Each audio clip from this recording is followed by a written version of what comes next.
오늘 여러분들하고 뭘 나눌까? 저는 합동신학교 가까워서 정말 이웃이고 정말 또 제가 되게 좋아하는 사실 이거 우리 교단이 알면 이제 욕을 먹을 일이지만 저는 신학교 간다 그러면 합동신학교 추천합니다. 미국으로 안 보내면 합동신학교를 추천하는 이유가 저는 진짜로 가까이 있어서 그런 게 아니고요. 여태껏 합동신학교의 출신들을 만나보고 또 여기서 가르치는 교수님들과 제가 친분을 깊게 가져보니까 진짜 다른 데하고 다르게 성경을 깊이 연구하고 영성을 훈련시키는 진정 저는 아직도 바알에게 절하지 않은 하나님의 종들이 있는 곳이라고 저는 믿어져요. 그래서 진짜 우리 침례교 신학교를 가면 좋겠는데 대전이라 멀기도 하고 바로 옆이라 이쪽으로 오라고 합니다. 근데 오늘 제가 여러분들하고 말씀을 나누고 싶은 거는 자주 이제 와야 되는데 또 자주 못 오는 이유가 있어요. 두 가지 이유가 있어요. 하나는 너무 잘 아는 사람들이 많은 거야. 지금은 많이 이제 그만두셨어요. 근데 제가 트리니티라는 신대원을 나왔는데 여기 교수님들 중에 상당히 특별히 기독교 교육학 교수님들 중에는 저랑 같이 공부하신 분들이 좀 많이 계셨거든요. 지금은 유일하게 거의 렘넌트처럼 약간 희귀종처럼 남아있는 김추성 교수님만 여기 남아있고 이상하게 끝까지 안 밀리시고 남아 계시네요. 그렇지만 제가 여기 오면 그러니까 제가 함부로 얘기를 못해요. 제 과거를 잘 아는 사람들이 너무 많고 또 같은 동네 살다 보니까 이거 잘못하면 제가 오히려 좀 힘들 것 같은데 그래도 제가 또 우리 김학유 총장님은 제 고등학교 선배님이세요. 유신고등학교 선배님이라 여러분들 아버지보다 무서운 사람이 고등학교 선배인 거 아시죠? 총장님이 오라고 그래서 아무 소리 못하고 왔는데 근데 제가 참 이상하죠. 고등학교 선배님이세요. 근데 제가 트리니티 나왔다고 그랬잖아요. 우리 총장님도 트리니티 나오셨는데 제가 선배거든요.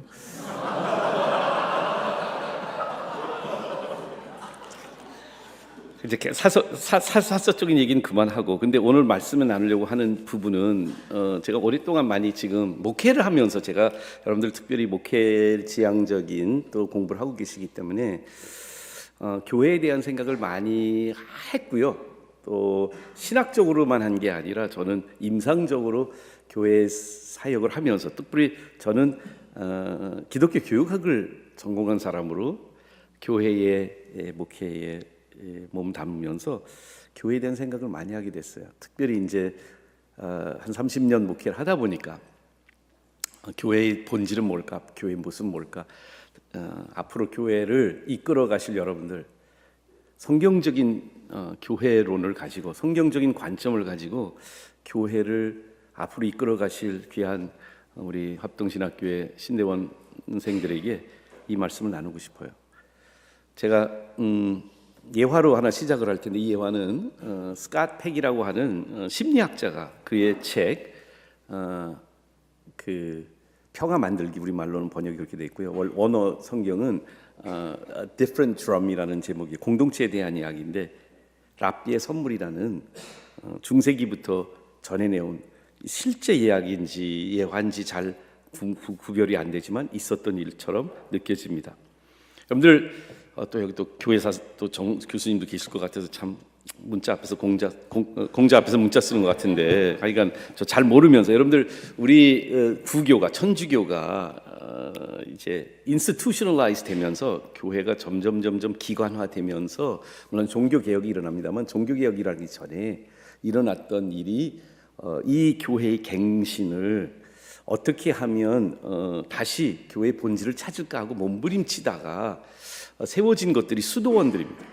그래서 중세기에 타락하고 부패하고 기관화돼 버린 그 능력을 상실한 경건의 모양은 있지만 경력의 능력을 부인하는 천주교 안에서 그 천주교를 다시 갱신하자는 그런 움직임 쪽에서 수도원 무브먼트가 일어난 걸 여러분들이 공부해 보셨을 거예요. 그래서 아주 크고 성공적인 수도원 공동체들이 많이 생겼습니다. 물론 각각 창시자들의 독특함을 따라서 수도원의 형태나 수도원에서 하는 일들이 좀 달라졌죠. 베네딕틴 수도원 또는 프란시스칸 수도원이라고 해서 크게 두 산맥으로 이 수도원들이 유럽에 많이 생겼는데요. 그런데 종교 개혁이 일어날 즈음에는 이 유럽의 수도원 운동들도 쇠퇴하기 시작을 했습니다. 특별히 19세기 지성주의의 창궐로 많은 수도원들은 문을 닫게 되었습니다. 그런데 그 중에 아주 몇 명의 수도승, 나이 많은 수도승만 남은 한 5명 정도가 남아있는, 그러나 그 과거에 찬란했던 그 부흥의 것들을 아직도 잔재 남아있는 큰 수도원, 좋은 수도원 건물에서 5명의 나이 많은 남자 수도승들만 남아있는 이 수도원에서 왕년의 부흥을 그리워하고, 이 수도승들도 어떻게 하면 옛날의 그 모습을 되찾을까 고민을 하고 있었지만 굉장히 상심한 상태였습니다.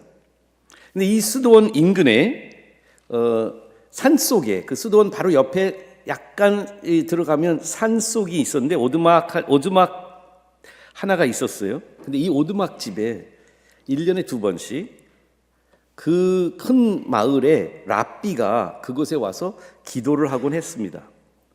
하루는 5명의 수도승들이 랍비가 그 오두막에 오면 이제 불을 떼면 굴뚝에서 연기가 나니까 서로 이야기하다가 자기네 수도원은 이제 더 이상 이 천주교를 통해서 부흥될 것 같지 않으니까 랍비한테 가서 좀 조언을 듣자. 어떻게 하면 우리가 좀 우리 수도원을 부흥을 다시 할 수 있을까 하고 그 서로 이야기하다가 그 중에 제일 나이 많은 수도원장에게 랍비하고 가서 좀 만나고 와라. 우리가 좀 아이디어를 좀 얻자. 우리 천주교에서는 더 이상 도움을 못 받을 것 같으니까 가자. 그래서 이 원장을 보냈습니다. 그래서 둘이 원장이 찾아가서 문을 두드리고 랍비가 나와서 좀 신기하죠. 왜 천주교 수도원 이 옷을 입은 사람이 왜 자기를 찾아왔나 그랬더니 둘이 인사를 하고 한참 이야기를 나누는데 수도원장이 먼저 물어봅니다. 이 수도원이 너무 지금 쇠퇴해가지고 우리를 어떻게든 좀 부흥할 수 있는 아이디어를 랍비한테 듣고 싶어서 왔습니다. 그랬더니 랍비가 하는 말이 우리 유대교도 지금 많이 쇠퇴하고 있습니다. 서로 위로하고 서로 위로받자고 눈물을 흘리면서 이야기하다가 한참 서로 그냥 공감만 하다가 이제 시간이 다 흘렀습니다. 그래서 수도원장이 떠나려고 인사를 하려고 하다가 갑자기 생각이 났어요. 근데 우리한테 한마디라도 좋은 조언을 좀 주실 수 없습니까? 라고 말했는데 그 랍비가 한마디만 수도원장한테 했답니다. 굉장히 아리송한 말을 했대요. 드릴 말씀은 거의 없지만 한마디만 드린다면, 지금 5명밖에 없으시다고 그랬죠? 5명 중에 한 분이 메시아일 수 있습니다. 랍비가 그 말을 한 거예요. 고개를 갸우뚱갸우뚱하면서 원장이 다시 돌아왔어요. 그리고 이제 다 기다리고 있는 그 나머지 4명에게 그럼 무슨 말했어 기다리고 있는 4명에게 이 원장이 글쎄 말이야, 한참 동안 우린 같이 그냥 서로 쇠퇴하는 거에 대해서 한탄만 하고 돌아왔는데 마지막에 이상한 말을 하셨어. 우리 중에 한 명이 메시아일 수 있다고 그러네.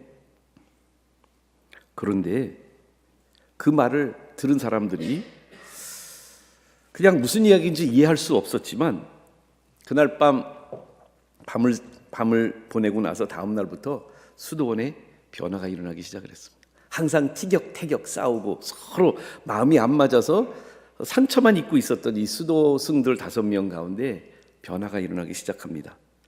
한 사람이 메시아일 수 있다는 생각에 서로가 생각하기 시작을 합니다. 저 꼬장꼬장하게 고집부리는 저 수도승 잔이 진짜 메시아일 수 있겠네? 그래서 잔을 대하는 태도가 나머지 4명이 달라지기 시작합니다.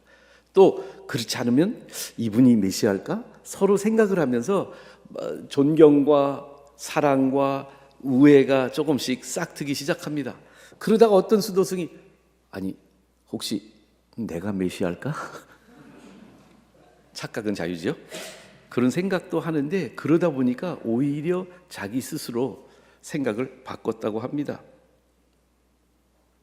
이렇게 수도승들의 서로와 자신에 대한 태도가 달라지기 시작을 하자 주말이면 그 수도원에 놀러 왔던 다른 사람들이 이 수도승들의 관계를 보기 시작하면서 그들 안에 따뜻하고 눈에 그냥 말로는 안 하지만 그냥 목격할 수 있는 공동체를 바라보고 그 수도원에 몇 주 동안 그리고는 나중에는 본인들이 거기에 계속 있겠다고 그래서 그 수도원은 가끔 방문하던 사람들의 입소문을 따라서 다시 부흥을 경험했다는 이야기를 듣습니다.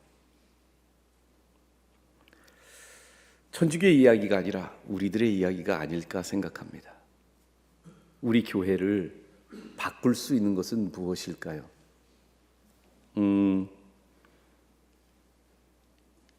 저는 교회가 그 본질을 많이 잃었다고 아까 기도에서도 얘기해 주셨는데, 혹시 제가 이거 써도 되는 건가요? PPT를 조금은 준비해 왔습니다만, 저는 버나드 엘러라고 하는 브레드런 계통의 교수님이세요. 이분 돌아가셨는데 이 버나드 엘러의 책 Outward Bound 여러 권의 책을 쓰셨어요. 근데 여러분들 인터넷 들어가셔서 버나드 엘러, 영어를 읽을 수 있는 분들은 버나드 엘러를 치시고요. 그분의 사이트로 가면 Church Central이라는 사이트가 있어요. 그분이 굉장히 저는 탁월한 책을 많이 쓰셨는데 그 책들을 다 이 사이트에 무상으로 올려놨습니다.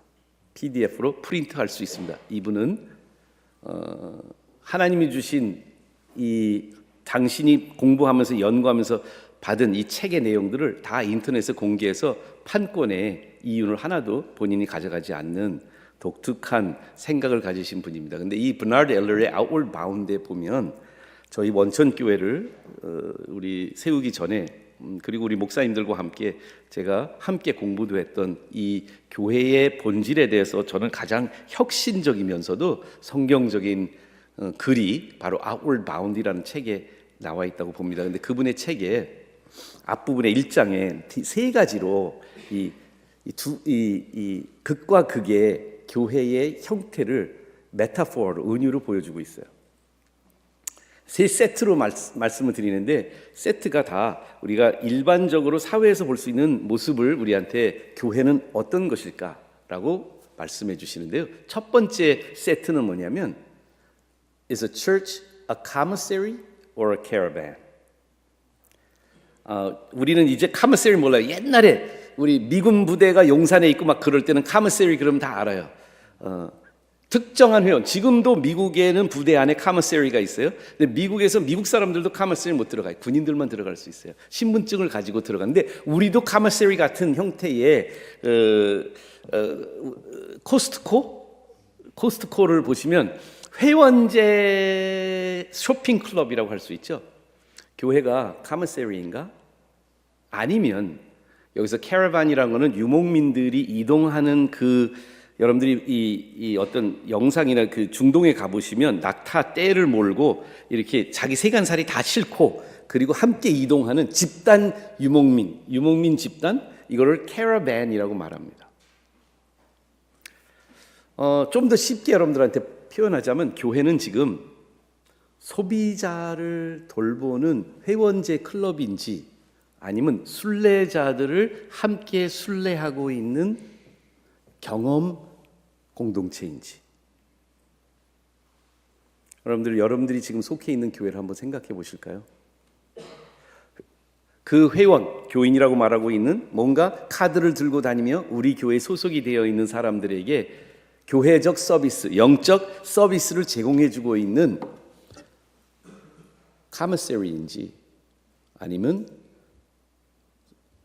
철로 역정을 썼던 잠번년의 글처럼 천국을 향해서 하나님이 우리를 부르신 그 부르심을 향해서 함께 순례하고 있는 순례자 그룹인지를 한번 여러분들이 속해 있는 교회, 여러분들이 자라났던 교회, 여러분들이 앞으로 목회할 교회의 모습을 한번 그려볼까요? 굉장히 다른 형태의 교회일 것입니다. 두 번째 세트는 뭐냐면 아방가르드. 이거 둘 다 프렌치 단어인데, 아방가르드는 우리 지금으로 말하면 미술의 최첨단을 아방가르드라고 하지 않습니까? 근데 이 아방가르드의 이 원래 의미, 불어에서의 의미는 뭐냐면 의장대 의미를 가지고 있어요. 군대 앞에서 이 사열을 하고 국가 원수가 나타나면 그 여러 가지로 이렇게 멋지게 가장 멋진 사람들 그리고 가장 키 큰 사람들을 뽑아서 이렇게 총 막 돌리기도 하고, 이런 의장대가 아방가르드이고요. 엑스피디티는 특공대를 말합니다. 이 특공대는 임무를 띠고 적진에 침투해서 소그룹의 사람들이 임무를 완성하기 위해서 자기 목숨을 걸고 훈련받는, 양쪽이 다 훈련이 세죠. 의장대도 훈련이 세고 특공대도 훈련이 셉니다. 근데 둘의 목적은 다릅니다. 의장대는 보여주기 위해서, 그런데 특공대는 미션을 완수하기 위해서.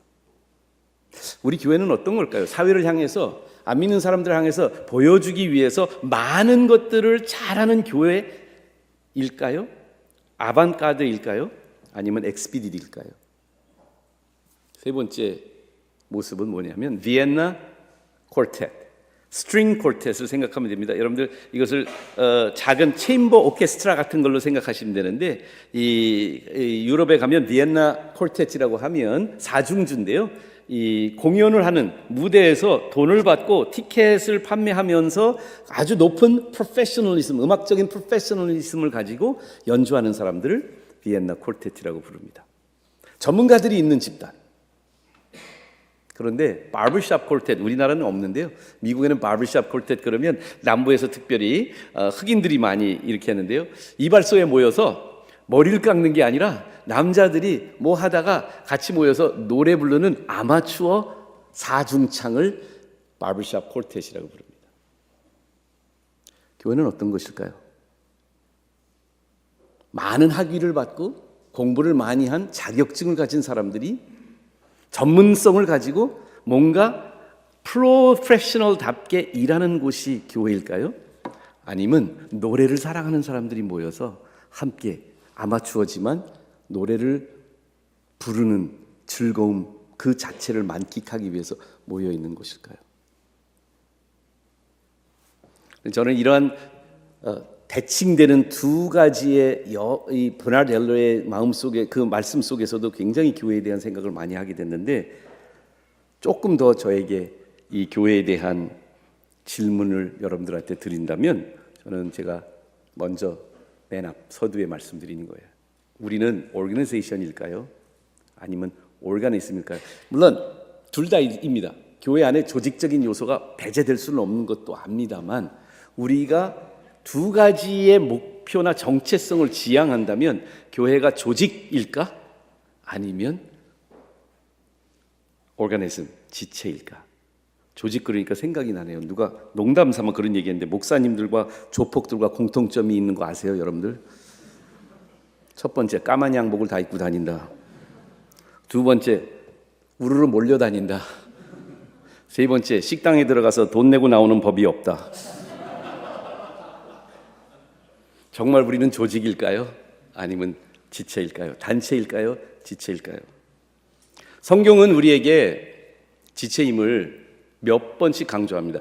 사도 바울이 우리에게 교회론을 가르쳐준 저는 세 군데의 에베소서, 로마서, 그리고 고린도전서에 보시면, 오늘 고린도전서가 본문이긴 하지만 에베소서에서도 로마서에서도 교회에 대한 이미지를 바울이 우리에게 준 것은 지체입니다. 여러분들이 잘 아시는 에베소 4장 15절 16절에 함께 읽었으면 좋겠습니다. 시작. 오직 사랑 안에서 참된 것을 하여 범사에 그에게 잘할지라. 그는 머리니 곧 그리스도라. 그에게서 온 몸이 각 마디를 통해 도움을 받음으로 연결되고 결합되어 각 지체의 분량대로 역사하여 그 몸을 자라게 하며 사랑 안에서 스스로 세우느니라. 여러분들 이 단어들을 잘 보세요. 살아있는 오르가니즘의 모습들이 많이 있지 않습니까? 그것도 가장 고등동물인 우리의 몸을 비유하시면서 바울은 교회를 그렇게 말합니다. 온 몸이 각 마디를 통해 도움을 받고 연결되고 결합되고 지체의 분량대로 역사해서 그 몸을 자라게 하는 그 성령님의 힘을 받아서 사랑 안에서 스스로 세우는 교회. 이상적으로 너무 멋진 교회인데요, 우리가 진짜 경험하고 있는 교회가 지체인지를 생각해 보았으면 좋겠습니다. 로마서 12장에도 교회에 대한 이야기를 우리에게 이렇게 이야기합니다. 은사에 대한 이야기 나오기 전에, 우리가 은사에 관심이 많은 걸 아는 바울이었는 것 같아요. 근데 은사에 대한 이야기 나오기 전에, 은사를 생각하기 전에 바로 로마서 12장 요 바로 이어서 은사 이야기가 나오거든요. 고린도전서 12장도 우리가 은사 가운데 오늘 읽은 본문이 나옵니다. 함께 읽겠습니다. 시작. 우리가 한 몸에 많은 지체를 가졌으나 모든 지체가 같은 기능을 가진 것이 아니니 이와 같이 우리 많은 사람이 그리스도 안에서 한 몸이 되어 서로 지체가 되었느니라. 여러분과 제가 섬기는, 그리고 앞으로 섬기게 될, 몸담게 될 교회의 모습을 성경은 바디로 설명하고 있죠. 오르가니즘으로 설명하고 있어요. 생명력이 있는 지체로 설명하고 있거든요. 근데 여러분, 내가 경험하고 내가 앞으로 목회하게 될 교회의 모습 속에 정말 지체 의식이 강한 교회는 뭘까? 저는 여러분들이 공부하고 있는 이때에 성경 말씀대로 교회의 본질을 다시 보았으면 좋겠어요. 왜 그러냐 하면 저는 이거 우리 선배들의 문제라고 생각해요. 교수님들의 문제는 아니에요. 교수님들은 항상 좋은 이론을 잘 가르치는데 나가서 목회하고 있는 우리들이 그 배운 대로 제대로 못하고 있는 부분들이 많이 있다고 생각해요. 현실에 타협해서 그런 걸까요? 근데 지금 제가 이해하고 있는 교회의 모습, 한국 교회의 모습 안에는 지체의 모습보다는 단체의 모습이 더 많이 보입니다. 아까 말한 카마세리 같은 교회, 소비자 성향을 제일 잘 이해하고 있는 교회, 남에게 잘 보여야 하는, 그리고 보이는 것들에 신경을 많이 쓰고 있는 아방가드 같은 교회, 그리고 프로페셔널들이 모든 주도권을 잡고 있는 비엔나 콜텟 같은 교회가 단체 같은 교회로 우리들을 전락시키고 있지 않는가 하는 생각을 합니다. 제가 오늘 본문 말씀 중을 가지고 한 3가지로만 여러분들하고 나누고 싶은데요. 오늘 본문 말씀에 이 말이 무엇을 의미하는지 한번 생각했으면 좋겠어요. 함께 읽겠습니다. 시작. 눈이 손더러 내가 너를 쓸 데가 없다 하거나 또한 머리가 발더러 내가 너를 쓸 데가 없다 하지 못하리라. 그러니까 성경으로 읽으면 다 은혜가 돼요. 근데 교회 가서 이것을 실천하려니 너무 힘든 것 같아요. 그럼 저게 무슨 말일까요? 잘 생각해 보세요. 눈, 손, 머리, 발. 바울이 고른 단어와 지체의 모습 속에 가장 이질적인 것을 얘기하고 있는 거 아닐까요? 차라리 손발 그랬으면 내가 좋겠는데 눈이 손더러, 머리가 발더러, 난 너 쓸데없어 라고 이야기할 공산이 제일 많은 거예요. 한마디로 저는 지체라면, real body라면, 우리가 organization을 넘어 organism으로 승화되는 교회를 우리가 꿈꾼다면 그 교회가 리트머스 시험지가 돼야 되는데, 그 리트머스 시험지는 뭐냐 하면 얼만큼 이질적인 관계들이 교회 안에서 정말 공동체를 만들어갈 수 있는지, 포용을 하고 있는지를 질문하고 싶어요. 여러분, 혹시 여러분들 중에 나도 개척을 할 거야, 담임 목사가 될 수 있어 라는 생각이 있다면, 아니면 이미 그런 사역을 하고 계신 분도 이 자리에 있을 수도 있다고 생각을 하는데요. 여러분들한테 물어봅니다. 현실에 가면 이질적인 관계를 포용하는 교회로 우리가 되어가는 게 쉬울까요? 어려울까요? 아니, 목사님들조차도 학연, 제가 아까 우리 고등학교 선배님, 신학교 후배 뭐 이런 이야기 했잖아요. 우리 공부를 많이 하신 교수님과 목사님들조차도 학연 지연을 따지면서 나랑 유유상종, 교회 성장학 이론의 가장 대표적인 이론이 뭔지 아세요? 동질성의 원리예요. 교회가 제대로 빨리 성장하는 교회를 꿈꾸고 계시면 이 원리를 제대로 교회 안에 적용할 수가 없으세요. 노동자들과 민주당과 국민의힘을 열렬히 따르는 두 교인을 여러분들 같은 소그룹에 집어넣을 수 있을까요? 상상해 보세요.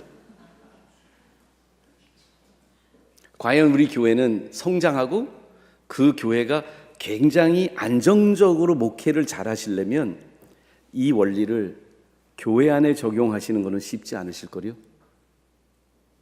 어떤 때는 내가 의도하지 않아도 내가 살고 있는 동네에서 목회를 하면 비슷한 사람들만 모일 수 있는 가능성이 우리 사회적 현상 때문에 그럴 수밖에 없어요.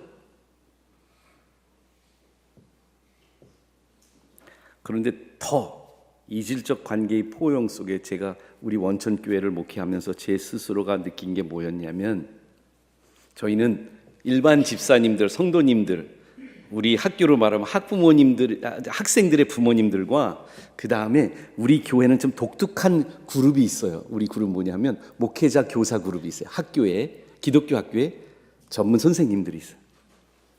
근데 저희가 처음에 교회를 95년도에 원천교회가 시작되고 나서 한 6년 있다가 5, 6년 뒤에 포도원이라고 하는 소그룹을 시작을 했습니다.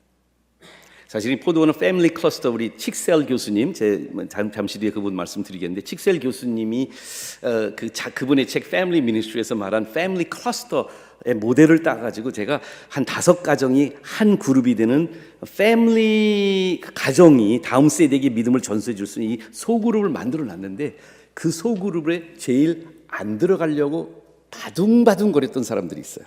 두 부류에. 학교의 선생님하고 교회 목사님들이었어요. 저를 포함해서. 근데 여러분들 이해는 되시지 않으세요? 물어볼게요. 여기 전도사님, 목사님 많이들 계실 텐데 여러분들이 교회에서 심지어 소그룹을 담당할 수 있을지도 모르겠어요. 여러분들은 소그룹에 들어가 계신가요? 왜 우리는 그걸 불편해 할까요? 평신도들하고 어떻게 해? 학부모님들하고 내가 어떻게 해? 내 치부가 다 드러나는데. 동질성의 원리로, 그러면 포도원 만들어 주려면 선생님들끼리만 묶어주세요. 목사님들끼리만 묶어주세요. 저희 내외가 제일 먼저 들어갔던 포도원이 기억이 납니다. 사실 포도원에 들어가서 우리 결혼이 깨질 뻔했어요. 가서 다른 집사님들, 평신도, 집사도 안 된 평신도를 하고 5 커플이 모여서 이렇게 얘기를 하는데, 제가 처음으로 우리 집사람이 자유롭게 우리 가정의 치부들을 다 드러내는 걸 거기서 경험하고요. 괜히 왔다 싶은 생각이 너무 많았어요. 그 다음에 우리 셋째 아이가 나서 협동육아라고 그거보다 더 진한 그런 이 포도원보다 더 진한 협동육아라는 그 그룹이 생겼는데, 그건 일주일에 한 번 모이는 게 아니라 일주일에 2-3번 모이는 거고요. 아빠들이 엄마들하고 똑같이 아이들 육아에 동참하는 일인데, 제가 그거 하다가 저 애 괜히 낳았다는 생각까지 들 정도로 하고 싶지 않았어요. 여러분, 제 안에 이 이질적인 포용에 대한 저항이 얼마나 큰지를 하나님이 이렇게 치부를 드러났어요. 사실상 그 포도원에 들어가서 저희 부부의 문제는 심각한 상황이 다 들추어졌고요. 급기야 1년 만에, 포도원 들어간 지 1년 만에 교회 사표를 쓸 수밖에 없었어요. 그리고 교회에게 이런 부끄러운 가정을 돌보지 못하는 남편의 모습으로 계속 목회하기 힘듭니다. 학교는 내가 할 수 있겠지만, 그때 우리 포도원 식구들이 둘러싸서 우리 부부를 치유하기 시작을 했고, 우리 교회에서 1년 동안 안식년을 줘서 그때 랄리 노스캐롤라이나에 가서 우리 부부 관계에만 집중할 수 있는 시간을 가졌고요. 그 과정을 통해서 아내는 머더와이스라고 하는 자기를 영적으로 회복하는 과정을 경험하고, 저도 우리 아내와 함께 관계를 회복하고 다시 돌아와 우리 원천교회가 작은 교회로 나눠지는 경험을 하게 되었어요.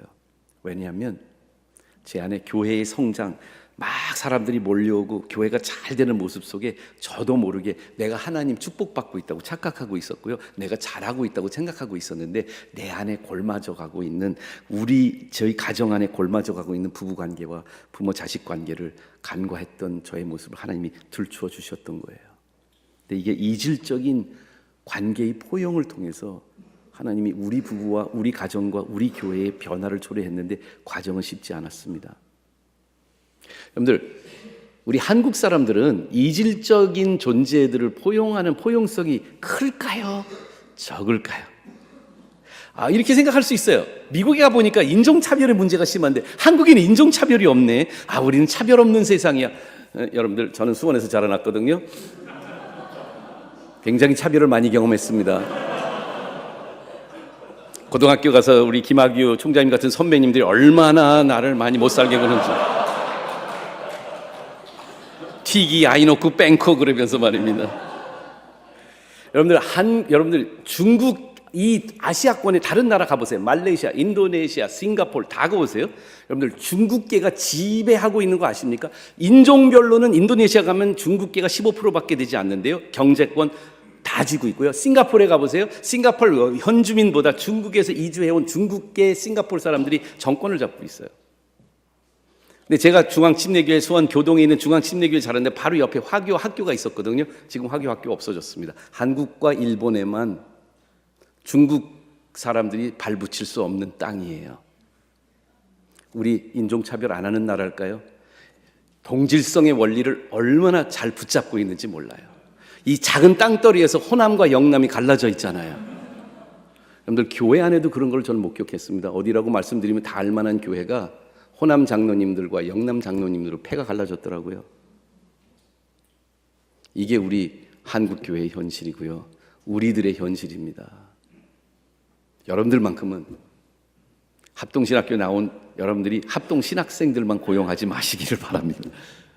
물론 교단을 사랑해야 되고 우리 교단을 잘 세워야 가는 것은 중요하지만 동시에 우리들 안에 제가 트리니티라는 신학교를 사우스웨스턴이라는 신학교를 아버지가 가라고 했는데 가지 않은 선택 중에 하나가 사우스웨스턴에 내려가 보니까 그 교수님, 죄송해요 여기 사우스웨스턴 나오신 분들 교수님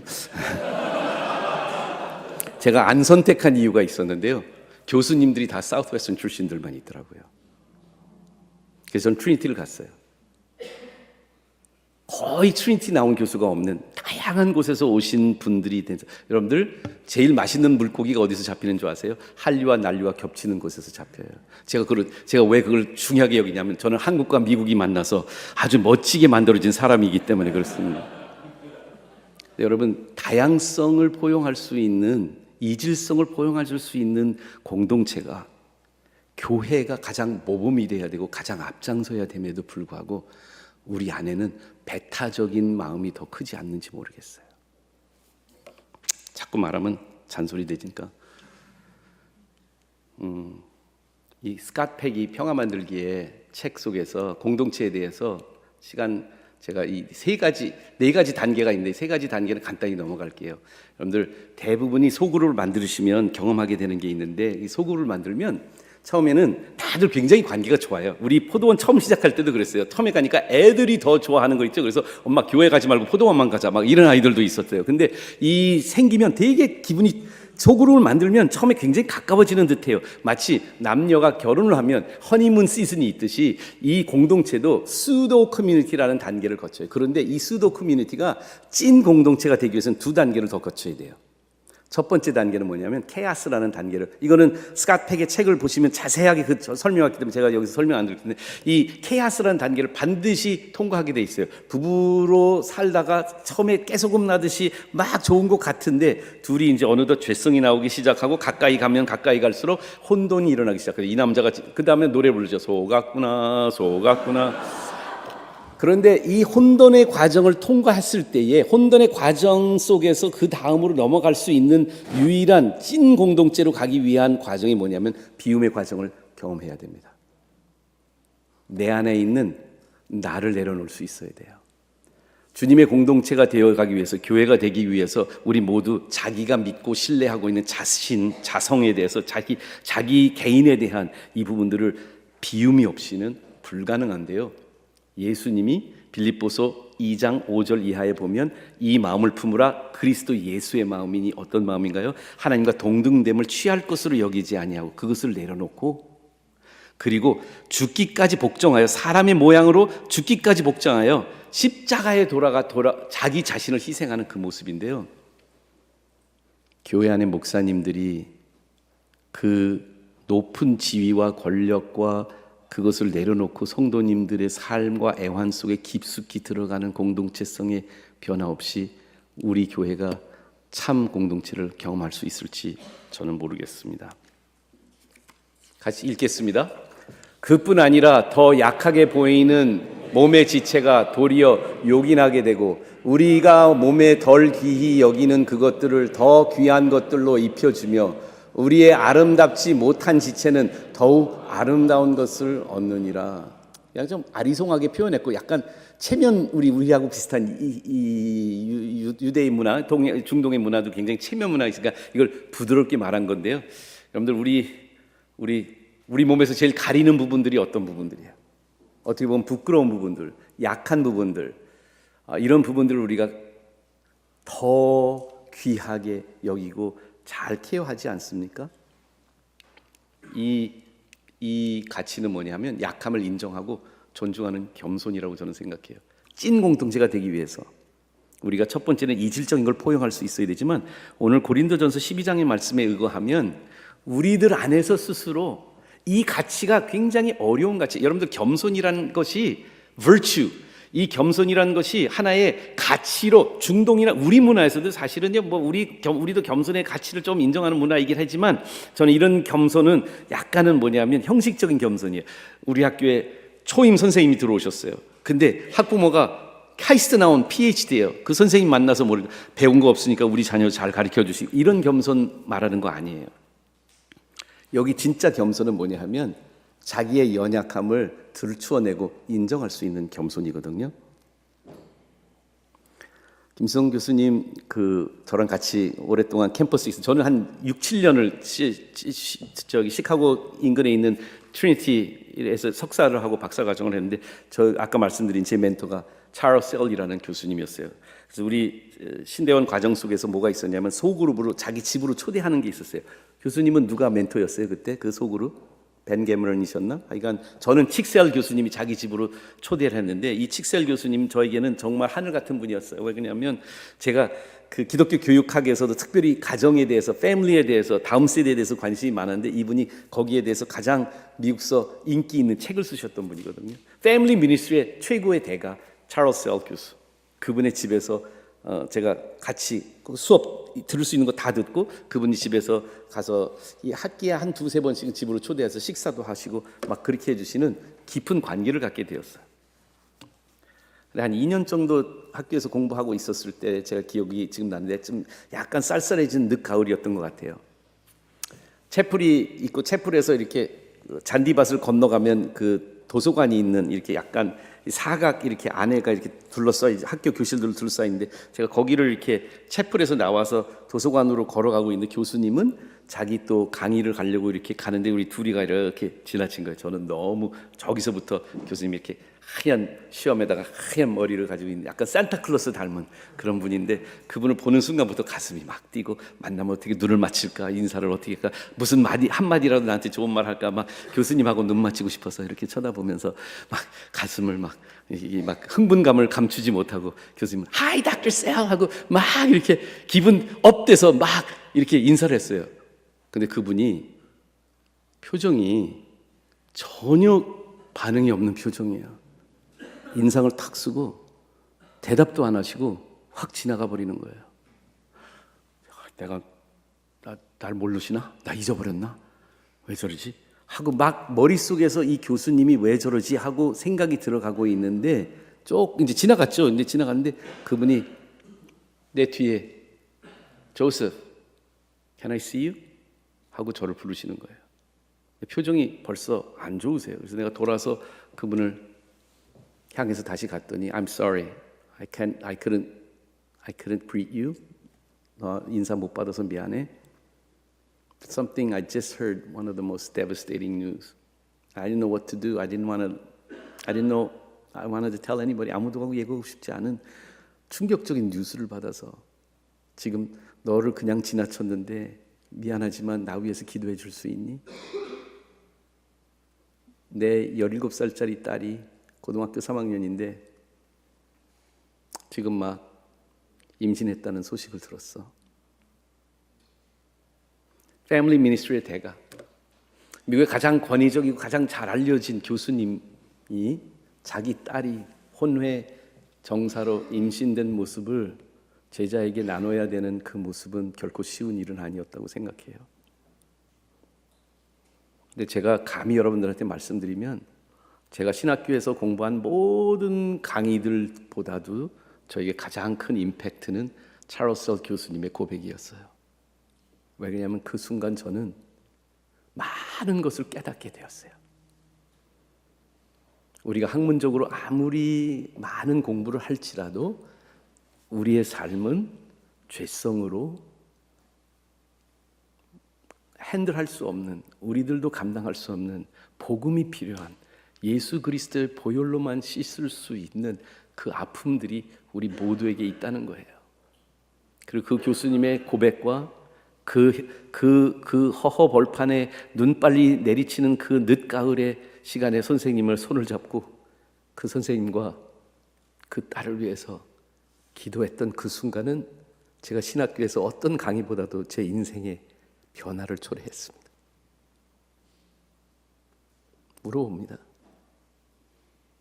여러분들의 교수님 중에 그 아픔을 여러분들하고 나누고 기도해 주신 교수님이 있다면 여러분들은 굉장히 큰 축복을 받은 신학생이 될 것입니다. 여러분 교회 목사님이 그 아픔을 전도사인 여러분들에게 공유하고 기도를 부탁하는 경험을 하신다면 여러분들은 엄청난 영적 교훈을 터득하게 될 것이라고 저는 확신합니다. 마지막으로 읽겠습니다. 몸 가운데서 분쟁이 없고 오직 여러 가지 지체가 서로 같이 돌보게 하셨느니라. 여기서 포커스하고 싶은 것은 서로 같이라는 단어예요. 상호 돌봄을 위한 돌아봄, mutual caring and complementing 이라는 단어인데, 우리는 독립적인 연성, 저는 우리 아이들이 4명 있어요. 왜 4명이냐면 전에도 말씀드린 것 같은데 아버님 교회에서 부목사로 있다가 원천교회 개척하니까 교인 수가 처음에 안 늘어나는 거예요. 근데 우리 아버지는 매 주말마다 15,000명 설교하고 나서 같이 모시고 살거든요. 집에만 들어오면 저녁 때 물어보는 거예요. 오늘은 몇 명 나왔냐? 얼마나 부담인지 몰라. 그래서 우리 엄마랑 우리 아내랑 둘이서 손 붙잡고 교회 원천교회 부흥을 위해서 기도하기 시작을 했어요. 그랬더니 하나님이 우리 교회 부흥은 아내의 배를 부르게 하시면서 셋째와 넷째 아이를 갖게 하셨어요. 근데 제가 뭐 말씀드리려고 하냐면 우리가 아이들이 넷이에요. 근데 아들은 하나밖에 없어요. 딸 셋이거든요. 이 딸들이 돌아가면서 한 명씩 한 몇 년마다 한 번 이런 일이 일어난다. 7살, 8살, 12살 뭐 이럴 때 딸마다 한 명씩 뭐라고 그러냐면 아빠, 딸들이 이제 학교 갔다 오면 외동인 애들하고 친구가 돼서 와요. 그럼 아빠, 난 왜 외동이 아니야? 나도 외동 만들어줘. 그러는 거예요. 근데 여러분 문제는 아들이 큰 아들이에요. 그러니까 알딸딸딸 하잖아요. 근데 외동놀이를 하지 않은 아이들이 도저히 외동되고 싶다는 아이들은 내가 그 소원을 들어줄 수 없어. 왜냐하면 오빠부터 태어났기 때문에 항상 다 형제가 있는 거야. 그래서 우리가 어떻게 하냐면 외동놀이를 하기 시작했어요. 그래서 애들 다 보내고 한 명씩 데리고 외동놀이를 해요. 근데 내가 왜 이 말씀드리냐면 우리 크리스찬 문화 안에서 지금 뭐가 형성되냐면 하나님 앞에 외동놀이 하는 사람들이 너무 많은 것 같아요. 다른 형제 자매 없이 살아가고 싶은 신앙인들 말입니다. 서로 같이 돌보도록 만들어 놓으셨거든요. 상호 의존은 옵션이 아니라 필수입니다. 그러려면 뭘 해야 되냐면 한 가지 다 배우셔야 돼. I need help. 나 도와달라고 이야기할 수 있는 사람이 돼야 돼요. 여러분들 우리 교회에서 얼마 전에 몇 년 전에 제가 이거 시도했는데 시도하다가 얼마 만에 그냥 꺼진 게 하나 있어요. 뭐냐면 저희가 바자회를 하자고 막 그러는데 온라인으로 제가 아이디어가 생겼어요. 뭐냐면 물건들을 공용하자. 정말 사도행전 2장처럼 물건을 공용하자. 그래서 막 바자회를 하려고 근데 뭘 했냐면 당근 마켓 있잖아요. 당근 마켓의 모델로 밴드를 만들어서 그런데 제가 요거를 당근 마켓하고 조금 다르게 형성하려고 그랬어요. 그게 왜 그러냐면 당근 마켓은 뭐냐면 다른 사람의 필요가 my junk, 내가 필요하지 않는 물건이 다른 사람 필요하게 되면 내가 돈을 받고 그걸 팔 수 있는 거예요. 당근 마켓의 모든 모티베이션은 뭔지 아세요? 다른 사람의 필요를 통해서 내가 이익을 얻는 거예요. 근데 저는 이게 성경적 공동체가 아니라고 생각해서 바꿨어요. 그래서 자기가 필요한 거 내놓지 말고 목사님들부터 자기가 필요한 걸 밴드를 만들어서 헌금을 다 들어오게 해서 자기가 필요한 것을 밴드에 올리세요. 무슨 얘기인 줄 아세요? 나 이게 부족해서 이게 없어서 이거 필요합니다 하면 하나님이 어떻게 채워주시는가 경험해 봅시다. 저희 어머니가 그때 우리 휠체어를 타시면서 항암 치료하고 계신데 휠체어를 타시면서 이제 더 이상 혼자서 샤워를 못해서 제가 밴드에다 제일 먼저 뭘 올렸냐면 우리 엄마 샤워하는데 샤워 안에 쓸 의자가 없어요. 사면은 뭐 2만 원, 3만 원이면 살 수 있는 의자인데 플라스틱 의자 4개가 들어왔어요. 성도님들이 물론 당연히 담임 목사님이 요청하니까 자기가 쓰던 것도 그냥 주는 경우도 있었어요. 근데 여러분들 우리 목사님들하고 같이 하자고 목사님부터 하세요. 목사님부터 하세요. 근데 목사님들이 못 하시더라고요. 나도 계속하게 하기 힘들어. 왜 그러냐면 끊임없이 나의 부족함을 들추어내야 되기 때문에요. 시간이 많이 가서 몇 년 전에 우리 집에는 목사가 3명이 있어요. 아까 소개한 우리 아버지하고 저하고 대전에서 함께하는 교회 목회하고 있는 동생이 있어요. 이 3사람의 목사가 있으면 얼마나 은혜스럽게 잘 지낼까? 전혀 그러지 않더라고요. 어느 시기에 저희 셋 관계가 아주 안 좋아졌을 때가 있었어요. 그런데 그때 제 마음속이 너무 힘들었는데 밤에 잠이 안 오는데 저희 벽에는 시계가 하나 있었어요. 초침, 분침, 시침이 있는 시계예요. 새벽 2시에 그 시계를 보면서 하나님의 음성을 들었어요. 여러분들에게 그 시계 이야기를 들려드립니다. 시계의 3바늘 같이 3남자는 혈연과 하나님으로 연결되어 있다. 나는 시계의 바늘 속에서 우리의 모습을 보았다. 아버지, 동생, 나의 모습. 시계 바늘의 초침은 우리 아버지다. 항상 앞서 가시는 분. 우리 아버지는 우리들에게 항상 초침 같으신 분이다. 내가 한 바퀴 도는 동안 우리 아버지는 벌써 60번 돌으셨다. 어디서 그런 끊임없는 에너지와 체력이 나오는지 모르겠다. 아버지는 째깍째깍 움직인다. 아버지는 우리가 잠시도 가만히 앉아있지 않도록 놔두지 않는다. 아버지는 당장 일을 끝내야 하는 별스러움을 가진 분이다. 아버지는 초침처럼 아주 구체적이고 세부적인 일에 관심이 많다. 정반대의 성품을 가진 동생 요한이, 얘는 시침이 뚝 떼는 시침 같은 존재다. 가장 마지막까지 움직이지 않는 시침이다. 요한이는 절대로 움직이지 않는 것처럼 보인다. 그러나 충분히 긴 시간 동안 관찰해보면 품위 있고 사려 깊게 부드럽게 움직이는 동생을 볼 수 있다. 요한이는 공부를 끝내는 것도, 일을 마치는 것도, 어떤 선택과 결정을 하는 것도 왜 그렇게 시간이 오래 걸리는지 모르겠다. 미세하고 구체적인 부분에 신경을 쓰지 않는 것 같지만 인생에 있어서 의미 있는 순간들, 이것은 동생에게 중요한 것이다. 형식적인 것보다 의미 있는 것을. 요한이는 완성하는 것은 힘들지만, 많은 것들을 완성하는 건 힘들지만, 드물지만 완성되는 것들은 다 중요한 것들이다. 근데 이 2 남자에 비해서 나는 분침이다. 초침만큼 빠르거나 활기가 있지도 않고 시침만큼 사려 깊지도 않다. 그러니까 이것도 저것도 아닌 가능성이 농후하다. 초침과 시침이 초침과 시침에게 둘 다 기쁘게 하려고 애쓰지만 대체적으로 실패할 때가 많다. 나는 세부적인 걸 좋아하지만 아버지가 중요하다고 생각하는 건 다 놓치고 요한이가 관심을 갖고 있는 큰 그림을 못 볼 때가 더 많다. 시계의 3마을은 우리가 독특하고 다르며 하나님에 의해 특별하게 만들어졌음을 말해준다. 종종 우리들의 차이점은 갈등이나 오해를 초래하기 쉽다.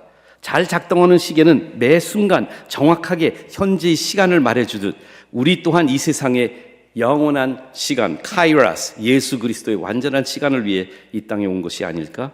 시침, 분침, 초침 각각 제 마음 내키는 대로 반대 방향으로 돌아가거나 자기 마음대로 가면 고장난 시계가 된다. 하지만 각자가 다름을 인정하고 같은 방향으로 움직이면서 초침은 시침을 기쁘게 하기 위해서 느려지지 않고 시침 역시 초침을 따라가기 위해서 부자연스럽게 행동하지 않는 것이 중요하다.